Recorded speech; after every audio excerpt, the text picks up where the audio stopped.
All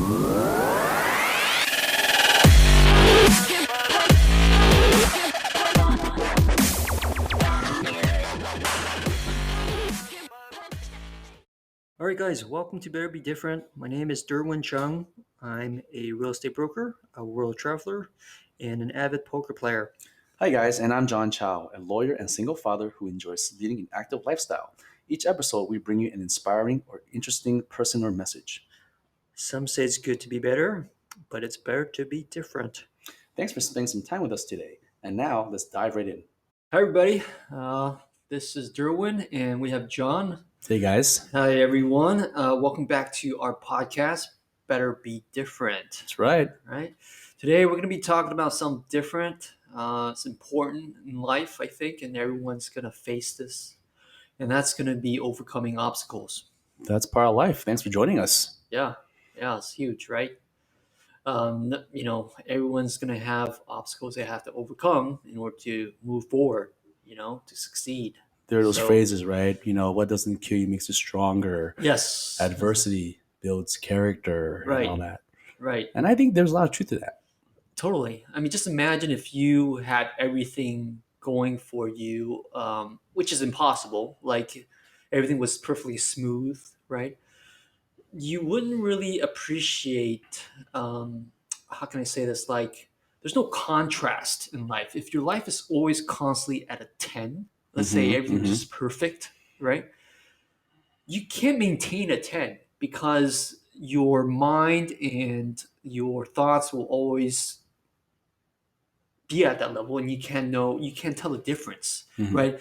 I forget who talked about this, but a perfect situation is actually having life being, from the scale of 1 to 10 at a 7. Okay. So that when something good happens to you, you can see the difference and you'll be at a 10. So you can see the difference. But if you're always at a 10, eventually you don't know what a 10 is, and it'll slowly just go down. You know what I mean? Just go down. So I feel like if you're able to overcome obstacles, always have these 7 and aboves, and you have that contracts. You know what I mean? I hear you. I mean, there's this quote that I think speaks to me. Yeah. It's very interesting. It goes something like this: how when things are going good, you gotta be grateful and appreciate those 100%. Good times. But when things are going bad, you gotta keep your head up and understand that will get better as well. It won't last forever. Nope. Yep. And what you mentioned about to understand the contrast, the discrepancy between when things are good versus when things are bad, that's what life is about. Life is about experiences, good and bad. It makes us who we are. Yeah. So I think, life is not always gonna be rosy, and it's not meant to be that way. No. And it's for us to then see how we respond to obstacles. Exactly. One of my favorite superheroes, and I mentioned, about Spider-Man, and I think that there's a lot that we can learn from these different superheroes. But one thing I've learned from Batman, for example, is that you can always do better. You can be better. Even if you are not born with superpowers, right, you can still become a superhero. And I know that, it's through DC and whatnot, right. But I think that the principle behind that, I think, kind of holds true. It's interesting how Batman, the story goes, I think it's either whether he was stuck in a cave or fell down a well. I remember that scene. Yeah, but all the bats flying around. The bats flew around and it freaked him out, right? Held him. Yep. Yeah. Yep. So then how did he respond to that? You respond to that by facing your fears. And instead of being afraid of bats, he became the Batman. Right. And it's cool, like in Dawn of Justice, how he even beat Superman in that scene. Right. I didn't see the whole movie. Oh, you gotta check it out. But that's what happened. He beat. I remember like part of it is like wearing all these like armor stuff. But Superman, I didn't see. I don't know why I missed. I can't remember why I didn't watch the whole thing. I was on a plane. I didn't get to see the whole thing. But so Superman actually won. Batman actually won that fight. Batman actually beat him. It was a very epic battle. Really. But I appreciate the fact how Batman spent so much time preparing for this this big fight with Superman. He must have had kryptonite on him, right? That was one of the things. Okay, that's what I But thought. he can't spring upon Superman just like that, right? So it No. had to be the most opportune time, Right, so it involves a lot of planning, a lot of patience. right. I don't know, some of that may be applicable to poker as well, right? Just Sure. being patient and kind of planning, and Just love planning. Yep. just this kind of understanding when is the time to kind of go all in, for example, right? And Right. when it's time to fold, right? Right. But yeah, no. So that's why I think that from Batman, I've learned a lot about that, and I've always had this affinity towards Batman and towards the ability to kind of kind of plan ahead. I like playing chess, for example, planning ahead. Okay. Trying to maybe perhaps anticipating Sure. your opponent's moves. Sure. I guess that applies to law as well, in cases, just, like, okay, I've seen this before. It's not my first time around, not my first Right. rodeo. I can kind of anticipate, expect what he or she may say or do, and not be phased by that. Right. And then that works well, right? Like, when you're negotiating stuff, like I negotiate for my clients and stuff, right? Mhm. So when we get offers or whatever, we try to plan ahead, like you just said, Right. right? We're anticipating what they're going to do. So we're going to, instead of maybe, counter them at this price where we know they're going to come back lower, Mhm. we're going to counter higher. So they Right. might try to meet us in the middle. We're going to counter even higher. Right. So I guess something like that, just planning moves right ahead. Plan and Something like moves, and have to kind of remind our clients Yeah. to be cool. that. To be cool. Don't Don't freak out. Don't freak out. Don't be rash about decisions. Right. I think use that term, going on tilt, you said. Go on tilt. Right? But Yeah. instead, just kind of be cool about it and go, hey, the decision does not have to be made like right now, right this instance. It doesn't have to be made today. Mhm. Maybe you could sleep on it, right? For example. For the most part, oftentimes that's the case. People may say that things are time sensitive, Mhm. has to be like ASAP, as soon as possible. But I think, as a practical matter, things can wait for the most part.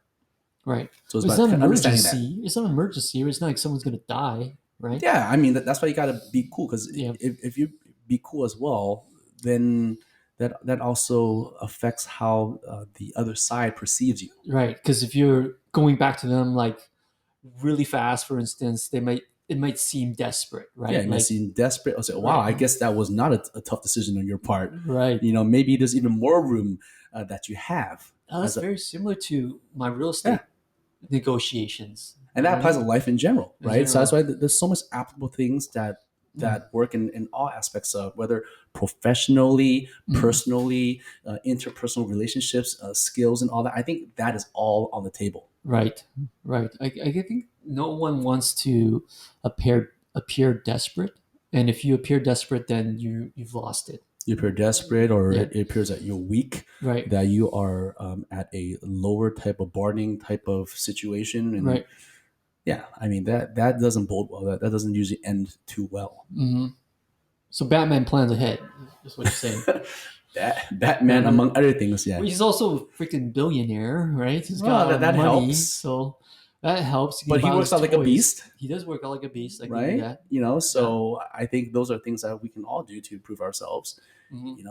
That's why I think Isn't that his natural power then? I mean, his natural power, like everyone else has all these natural powers, other superheroes. His natural power is his money in a sense because he can do that stuff, right? well that enables him to do a lot, Yeah. right? But I think his just having the grit, Mm. having the determination to be someone else. True. He can certainly not be a superhero and not help people, Right. and just live a good life for the rest of his life. You're But right about instead, he that. chooses not to do that. Instead, he chooses to help others. That makes sense. And so I think Well, that That's kind of his That's like facade, though, right? Like when he's not Batman, he's pretending to be a playboy and just driving his Lamborghini around Right, and right. courting girls and all that stuff, right? So that's kind of like his mask, right? see. So on that note that you mentioned, Bruce that Wayne. yeah, as Bruce Wayne, I think sometimes by doing that, it kind of disarms the opponent or other side, or makes them like less predictable. Right. Makes it so that they are less able to kind of track or anticipate what's his next move, Mm. and that makes it even more potent, more effective for him to do that. Makes sense. Makes sense. It's about being. Hmm. We talk about better to be different, being unpredictable. How we're able to kind of stand out, Right. make an impression that others otherwise would not do. What does Right. that mean, right? And so Mhm. I think that depends on the circumstances. But I think that going back to Batman, Right. I mean that's kind of what he's been able to do in Mhm. all these years. It's Yeah. it's it's amazing to me. Okay. Tell me about the obstacles that you've personally, faced Yeah, growing yeah, up. I mean, yeah, we talk about that. sure, So sure. I mean, life for me, I would say has been full of some obstacles, yeah. right? And I think I've learned a lot from these obstacles. Right. I think I mentioned earlier how it started at age 3 when my father kind of left us, and from that, I had to kind of grow up faster. Mhm. Fortunately, I had an awesome have an awesome older brother, And your and mom. my mom as well. The three of us, Right. was like Right. super close, and we've learned that the way out of that is to not have things phase us less, focus on ourselves and being better, Mhm. in terms of, because the story goes is that before he left us, apparently our family had some money, Mm. had some status, Mhm. and so people would show some respect towards us, Yeah. and we would have a lot of toys, a lot of things. Right. And after he left us, um, people found out, and people's kids found out. And kids can be kind of mean sometimes, because the kids would then ask both me and my brother, "Oh, where's your daddy?" Mhm. Knowing what the answer is, right? Right. That he's not around. Hmm. So the way for us to get out of it, I believe, and this is something that was instilled in me a lot by my brother, I could give him a lot of credit, Hmm. is for us to kind of focus and being better in terms of education and just being better people. And Hmm. so him first, obviously being his older brother, but to focus in school Hmm. and to concentrate, make our mom proud and all that. And he really lived up to that. I mean, he's an MD, right? He's a doctor. Yeah, yeah, yeah. And you're a lawyer. I mean, your mom must be like super proud. um, yeah. So thanks, but no, we're Yeah. super close, and tough growing up at 3. So I've learned that. So when we did not have money, my first job was when I was 6, Hmm. and that was when I started. 6. Wow. I had like a paper route Okay. with my brother, and That's like delivering newspaper yeah, delivering when newspapers. people still read newspaper. Yeah, no, yeah, and I asked my mom about it recently, and she said that yeah, it was before before I was in first before going to class as a first grader, right? And how would get up like maybe around 5ish in the mornings. Wow. So yeah, That's crazy for a 6-year-old. yeah. I So don't remember what I was doing when I was 6 years old. I think I was still getting bathed by my mom. I don't know.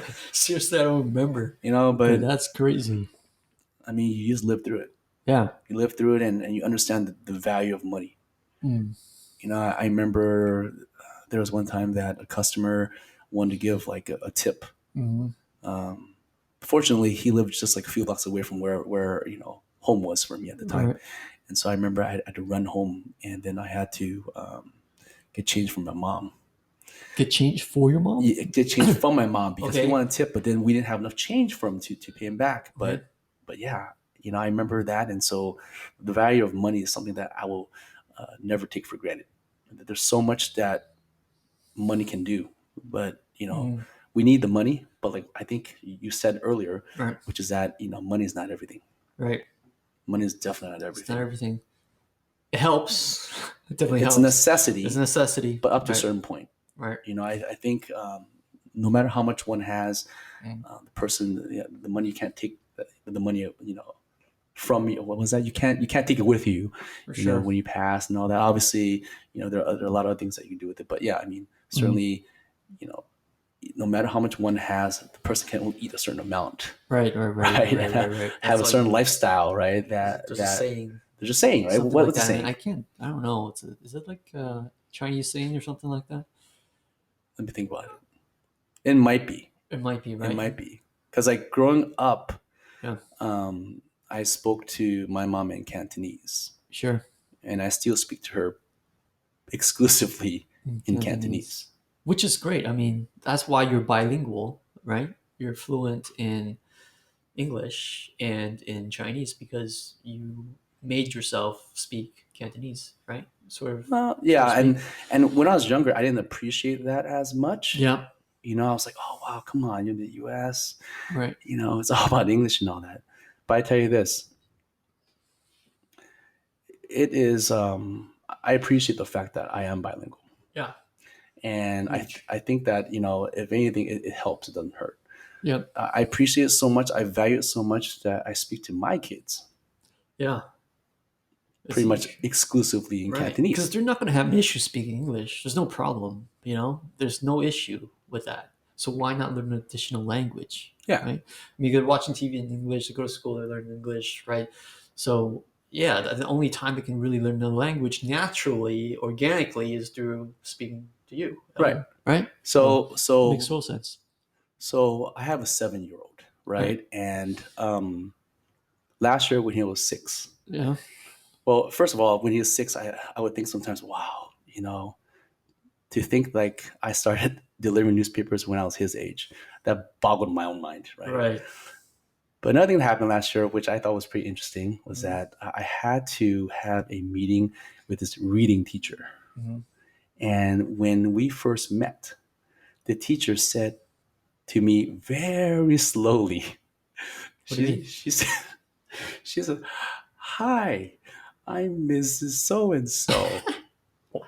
I am your son's teacher. Why would you speak How like that? are you?" Because what? Thinking that you may not speak English? So then I responded like how I normally would in English, right? And we both had a huge big laugh, right? Yeah. And then she told me the reason why she spoke to me like that, What? why she had to make sure to enunciate every single syllable. Right. She said because my son told her that I do not speak English. What? Why did he say that? Is this playing around, maybe? Because I just speak to him in Chinese. Oh, I see. That makes sense. All right, all right. I heard the confusion there. Yes, yes. Yeah, yeah. So, Mm, even now I kind of remind him, and my son, we both laugh about it because to me is that important, sure. and I'll continue to speak to him only That's only cool. in the Cantonese. Oh, that's awesome. I learned Mandarin in high school, and I could speak that as well because I Yeah, studied in Shanghai and all that. But yeah, because I feel like so long as you have that foundation, that base, you could learn other like in this case Chinese dialects. yeah. But yeah, I remember. I went to Chinese school too. Did you know Yeah, that? Did I tell you that on a I think Saturday? so. Wait, Saturdays. Great Saturdays, yeah. I would take the freaking bus, 45-minute bus to Chinatown and take the and take 3 hours of Chinese class. It was brutal, man. I never liked it. Wait, is it okay? Okay. This For was young how many though. years? It's like just 4 or 5 years Oh, okay. minimum. I mean, see, I like kids were like watching cartoon, and hanging out, and I'm just taking the bus down to Chinatown, taking this like boring ass class. But, anyways, now I thank my parents, hmm because now I can. Some of my clients are international, Yeah, that's cool. right? So that's helped me a lot. That's helped me a lot. You know what I mean? Some of my clients just want to be able to speak to someone that speaks their language, Well, right? I think So that I'm sorry. Go ahead. no, no, no. That's what I No, was gonna say. I was about to say that being able to speak their language is not just about speak the language. Yeah. We're not just talking about being bilingual, Right. but also like being bicultural, Bicultural. Yep. right? And so they feel like you really do understand them, get where they're coming from, Mm-hmm. And so I think that helps out in some ways to be able to do that. Yeah. And so that's why, yeah, my intention definitely is to continue to speak to them Why not? in Cantonese. I mean, like Europeans, right? They speak minimum. I think average is 3 languages, That's maybe even amazing. 4. That's really So cool. I think Americans are like probably the only ones that speak only one language. Well, For the most part. I think Yeah. these days though, Generalizing though, obviously some people speak Spanish and stuff, but like we're the country that only speaks the fewest amount of languages. I think. well, but I think I think people now are more open to other open to learning other Yeah. languages, Yeah. right? And I think Sure. traveling helps as well. It's just so convenient to pop in a different country. YouTube helps a lot. Certainly, all that helps. Yeah. Right. Just freaking make a few clicks and there you go. You Yeah. can see exactly what's going on. I right? I remember I came across this study or someone shared with me how when someone grows up Yeah. learning more than one language at basically the same time, initially it's more difficult for that child to kind of learn both languages. Yeah. Because there's some confusion between the two. There's such a big difference, stark contrast in the way things are conveyed. Sure. However, there's a point where it's reached where they surpass Mhm. that difficulty, and then they actually kind of get both naturally. Right. And Overcoming obstacles. yeah, because exactly because Right. there's so much thought that's put into processing all this. So it's Mhm. highly cerebral. The fact that a child is forced now Mhm. to say, okay, you need to be able to communicate, convey your thoughts in complete different ways to Right. I guess two different people that speak different languages, right? And so therefore they are constantly being pushed Mhm. to a point where they actually Get it. it kind of all works out. Interesting. It's like at one point it just kind of clicks. Yeah. Huh. Yeah, so that's why I think it's good. But so yeah, that's about a little bit more about me. And another thing which I grew up is that obstacle I had growing up was related to speech. Speech. I can relate to that as well. Yeah. Yeah. Okay. So I had a severe speech impediment. Severe. It was severe Really? and involved having a lisp How's that even possible? and stuttering. How's all it the even time. possible? You speak so much now. You're able to speak fast and pretty clearly. And so much to say. How is that? That's like a complete opposite. I can't even see that. It's like opposite ends of the spectrum. It's about sometimes knowing where you can gain the most. Wait. Tell me how bad was Can you give us an example? Sure. Okay. For instance, what? Sure. So, again, kids can be really mean, right? Okay. And so therefore kids knew I had this problem. Right. So then they would say, you can say a word? Is that no, like for example, they would say, oh, what is 65 plus 1? 65 plus 1. Yeah. Okay. Because instead of saying 66, yeah, I would say 66. I'm serious. Really? I'm serious. And then they'll go, oh, what's your name again? And then instead of saying John Chow, right, it would be John Chow. See, okay, so this is what happened, okay? So that sorry, I'm laughing. It's okay. It's okay. It's okay. Yeah. We can laugh about it, Right. but I think that's what it is. I think some people Wait, how old were you? I think I had this all the way up to maybe junior year of high school. No way. Yeah. Junior year of high school? Yeah. So basically, holy crap! How I overcame that obstacle was that in high school I was taking Mandarin, and then one time the teacher said, "Oh, if you want to pronounce this character, this word, make sure to place your tongue." I think she said behind your top set of teeth or something like that. And I'm like, wait a minute. Mm-hmm. Wait a minute. And then I would record myself, go, wait a minute. If I put my tongue somewhere else within my mouth, it sounds completely different. So I guess I had what's called a lazy tongue, or I just didn't know where to place it. So I just left it kind of idle all the time. So it's just it was just in the middle, like that. You know what I'm saying? So then it's like, okay. Wait, but you were able to move your tongue. Well, when I eat and everything, but when I spoke, I didn't pay attention to that. Just sit there? Yeah, just sit there. Just naturally. Well, actually, I don't even know that I actually moved my tongue. Now that I'm thinking of it, I'm conscious about it. Now it's like second nature, obviously. Right. But I'm saying at the time for me, it was not second nature. Okay. So I had to train myself to do that. Really? Yeah. So kids were laugh at me and all that stuff, and then I didn't know how to fix that, So yeah, that's one thing. I had a huge lisp till I was. Wait, do you have to think about it now? No, of course not. You don't think about it. No, now second nature. You don't have to make a conscious effort. If I did, then I'd probably speak this. Well, like what? Oh, you have to think about it. Yeah, Like they you have to speak pause every super slow. super slow. Really? Yeah, but no. So So that's all it took was just that small little like well, happening. And I spent a lot of time like self-correcting myself. okay, you were practicing. Yeah. So after junior year, Yeah. during junior year, then I spent a lot of time, whether it's like looking in the mirror where my tongue was, recording myself, Yeah. doing other stuff just to make sure that it sounded right. Interesting. Yeah. How interesting Yeah, is that? yeah. So all the way to junior. So that's one thing, right? Another thing, another speech impediment I had was I used to stutter a lot, Okay. right? And I had a Wait, speech. did your brother have any of this? No. None of this. No, just me. You know, I had I stuttered a lot, Okay. and I had a speech therapist. And what happened was that I think it was starting maybe towards the end of middle school. Mhm. I would have to take the bus to see my therapist once a week. Mhm. And the therapist, when I met with him, really cool guy, he would ask me, okay, why don't you choose like some board game to play? Right.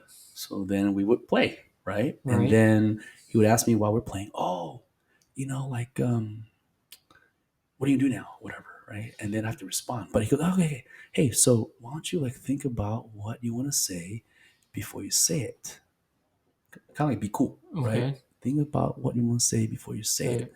So this way you don't feel like you're like, you know, in such a rush to kind of like let it out. Mm-hmm. And then so that's kind of what I did. And that helped, right? And then if I was good, or even if I wasn't that successful at doing that, you know, at the end of the session, which was I think an hour long, then he would, you know, allow me to choose something to as a reward, whether it's like maybe cookies or candies or whatever else like that. And that was that, you know. And I think I saw him for several years. Saw him for several years, and I've come to understand that stuttering actually kind of runs in my family on my mom's side. Really? Yeah, I have a maternal uncle who to this day has a severe stuttering problem. And when I interact with him, it kind of reminds me that I need to slow down even more. You know, he's at an age where I can't really, you know, tell him to or whatever. But you know, so yeah, I mean that's certainly something that I had grown as well. So yeah, as I was saying, you know, I'm grateful that I had a speech therapist to really remind me to just take my time, speak slowly, think before I speak. Mm-hmm. No need to rush through it. And I think meeting with them really helped a lot. Yeah, I think so. Because when I was younger, I think I had a mild case Okay. of speech impediment. Oh, you did? Yeah. Oh.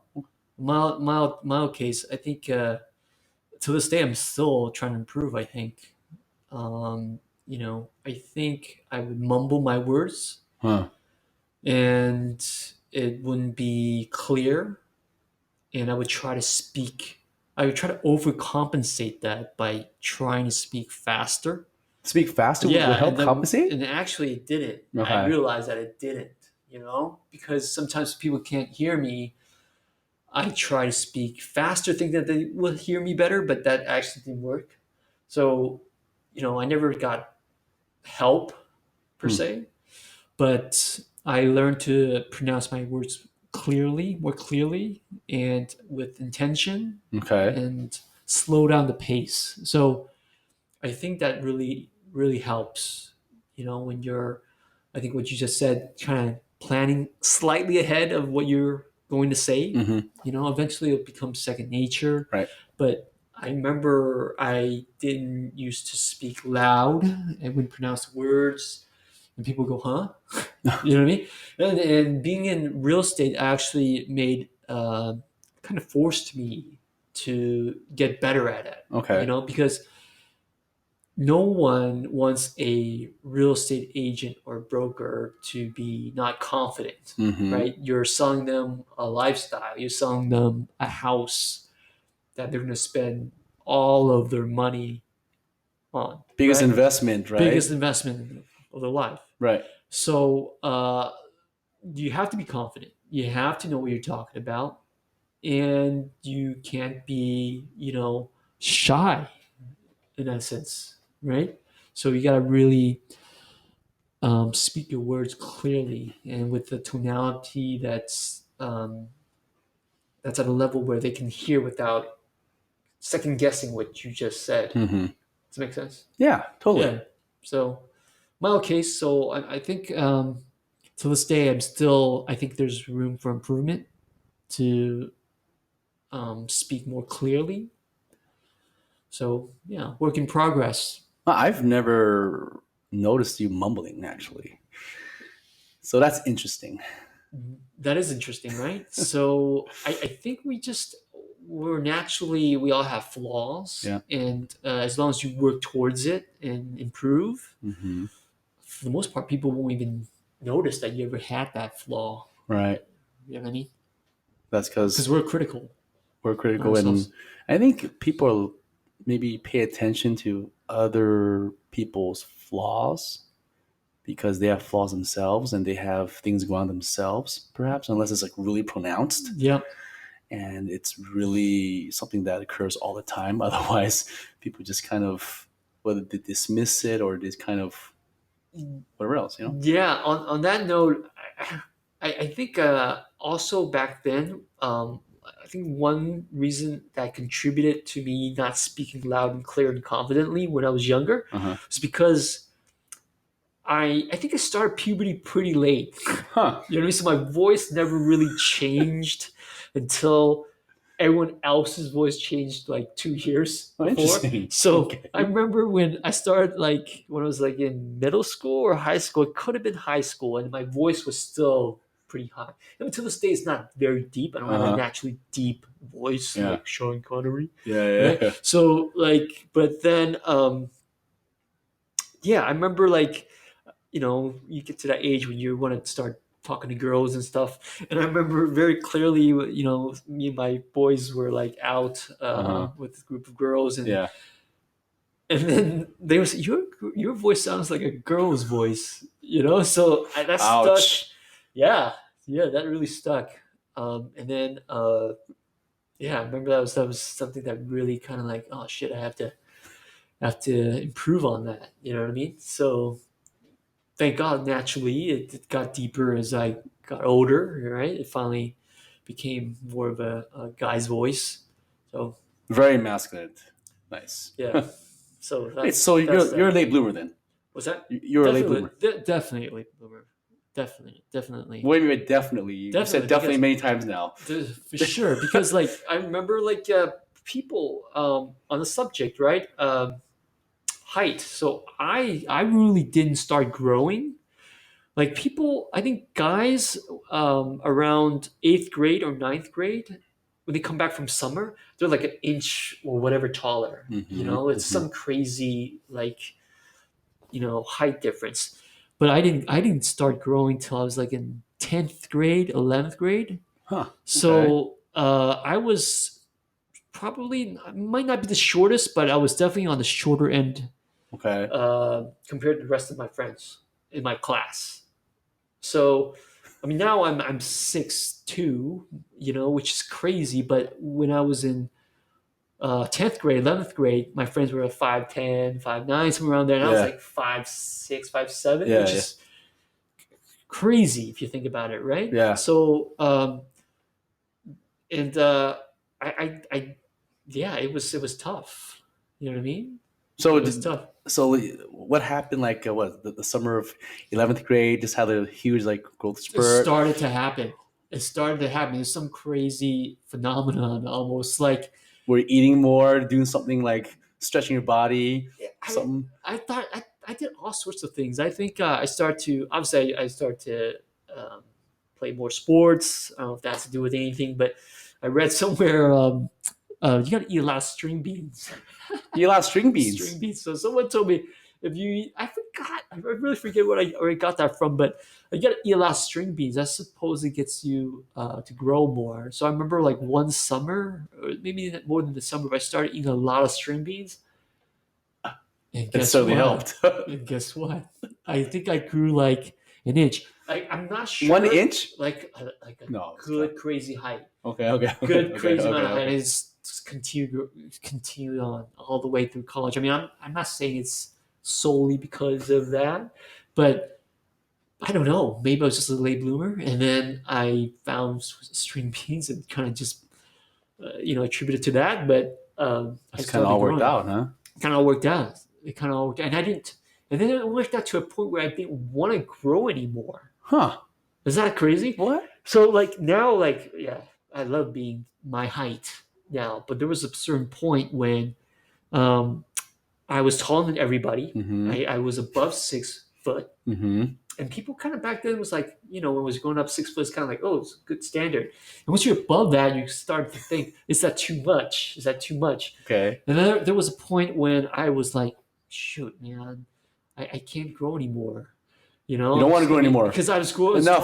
I was telling to everybody, and I thought it was enough, and I would do some stupid stuff like,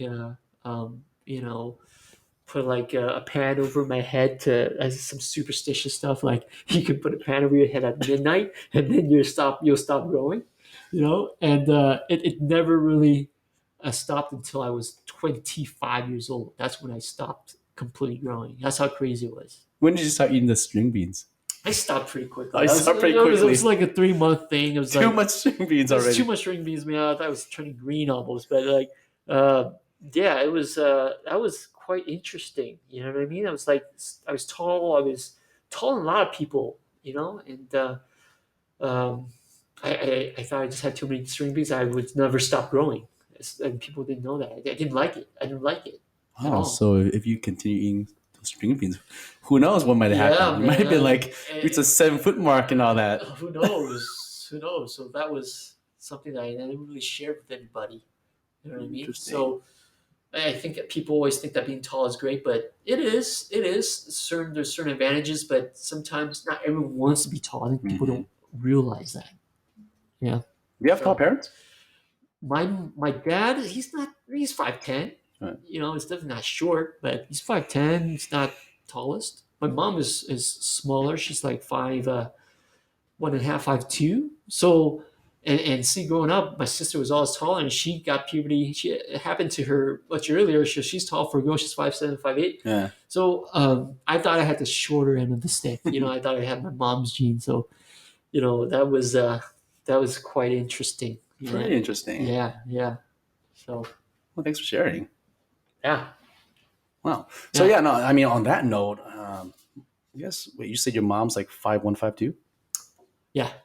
Okay, so my mom's like 5'1", 5'2" as well, and my dad's like 5'4".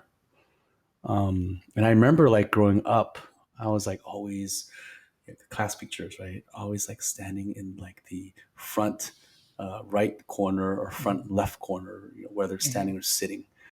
And yeah, it was tough growing up like that. I think I'm a late bloomer. I'm not 6'2", whatever, right? Mm-hmm. But I think what helped me is that I swam in high school. Yeah. Well, you got were you like 5 inches? What, 5'8" now? I'm 5'9". So it's okay for an Asian guy. I think so. Whatever, Right. That's like 5 inch more than your dad. Yeah. So it's okay. Right. But I'm saying like, just thinking back, and another thing to share with that I like to share is about this scar here that's 9 inches. Yeah.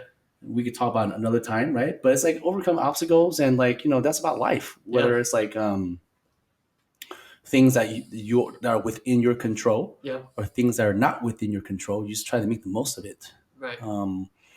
So we have like a part 2 of this. I think we should have a part 2 somewhere down the line. Talk about that. I think there's definitely more that we could talk about because this also took place during law school when I was in Japan, and then we had to come back and study for the bar exam. Yep. And that was crazy. Yeah, that's a massive scar, bro. Yeah, crazy. It kind of reminds me all the time. I see it, and you can't really miss it. You can't miss it.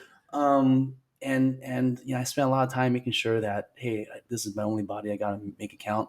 Gotta take care of it. Range of motion. I had nerve damage, but again, I'll elaborate another time. Yeah. But I think that obstacles. Mm-hmm. He's got to deal with it head on. Overcome them. Yep. Face them head on. Have that attitude, whether it's no fear or the attitude that you can make things better. Right. Maybe not necessarily the best situation, Right. but just the best that you can. It's certainly better than just sitting there and do nothing about it, right? Just Yeah. complaining and blaming everything else that you cannot even control. Like try and do something to make it better. Hey, there's that phrase that I learned from I give it to Tony Horton from P90X. When I work Oh out, yeah, the guy. or a guy, he would say, hey, just remember, just try your best and forget the rest. But it's true though, right? You can't control everything. Yeah. So long as you try your best, then Forget the rest. you forget the rest because you gave your all. You gave your all, and so you have nothing to be ashamed about. Mhm. You have nothing to kind of look back and say, "Hey, what if?" Right. What's that phrase from? I think Wayne Gretzky. You miss 100% of the shots you don't take. So take it. Yeah. Take it, and sometimes you make it, sometimes you don't. Right. But at least you took it, and you got to give yourself credit for taking it. Yep. So Good stuff. all right. All right. So That's all for now, right? That's I all guess. for now. We'll do another one very soon, and we'll have some guests over and interesting guests. Interesting So or stay inspiring. tuned. Inspiring. So Yeah, it's yeah. one or the other. And hopefully you guys like the podcast, and we welcome all comments and let us know what you want us to talk about, and we'll go from there. Definitely. All right. All right, guys. Signing off. Until next time. Till next time. Bye. Bye.